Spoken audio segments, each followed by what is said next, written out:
So earlier we did a reaction video to the new EXEKiller trailer, and although the game name is kind of funny, I thought we'd go down and break it up a bit because there was a lot to take in, and I would actually like to assess whether or not this is worth buying or not. So this is being developed by Paradark. They are also being published by Paradark, so they are their own entity, and they haven't got any big bodies behind them at the moment. And more importantly, if you're wondering if they've made any games before, they have not. So this is their own first entry, at least with this team. The game in a nutshell is basically Cyberpunk meets Red Dead Redemption, except, and I'm pretty sure in this, that there is no open worldness to it. It is a single player mission system that just takes you down a tunnel and you follow it till you get to the end. So it's a single player game. It is retro futuristic, so it's kind of like, it's the old style, but in the new style with fancy technology and lots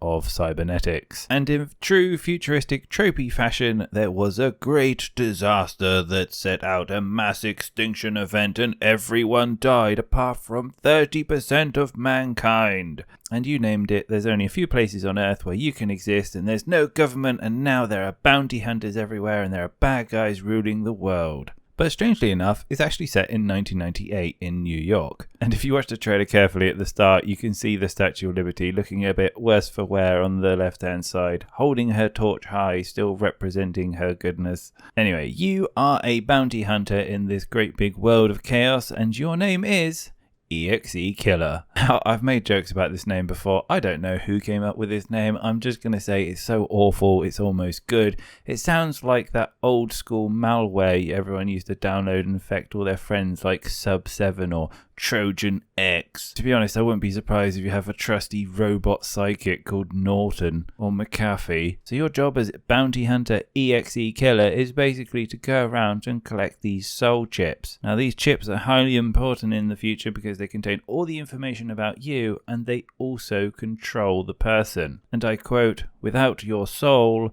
you simply don't exist." Now the question begs, right? They've gone into the future, they've got all these cybernetics everywhere, and they decide to store your soul on an SD card. I mean, they are very pretty, vibrant SD cards, but nonetheless, still SD cards. I don't know, maybe I was expecting something a little bit more original, something like carbon fiber where you've got a little disc at the back of your neck. But soul chips, yep, they're highly important, and of course they are made and controlled by one giant company. So I'm calling it now. If they don't turn out to be the bad guy somewhere down the line, I'm gonna kick myself. Anyway, jokes aside, I didn't think this game looked all too bad. I certainly loved the stylism and art of it. It looked very clean. It almost reminded me of Control in some ways, at least in terms of stylism. The guns felt very square, the edges very square. There was a lot of geometric art to it that just had that similar sort of resonance. Maybe it's me just liking that kind of style, but I got behind it. I liked it.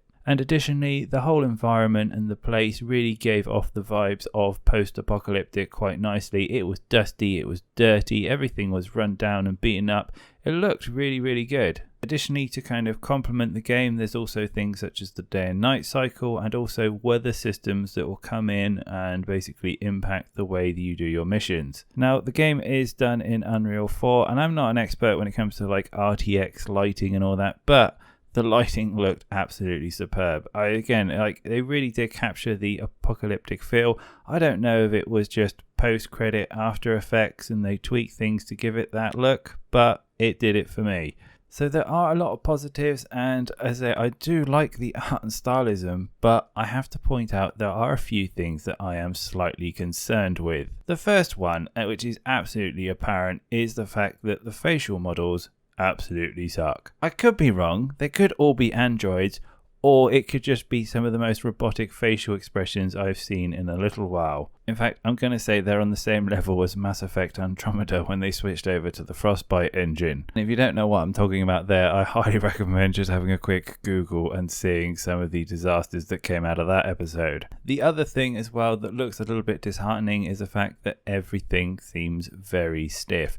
The animations are stiff, the walking is stiff, even the whole transitioning of moving your weapon and sidestepping feels stiff. And maybe I'm wrong, maybe this is the whole aesthetic they're going for, but it just didn't have that natural, organic feel that I like with a first-person shooter. That being said, maybe it's just a case of it being in an early alpha right now and they're going to work these things out later, but from the trailer, everything looked pretty well polished. And I will say, again, going back to the aesthetics and the look and the whole Cyberpunk Cowboys, I loved it.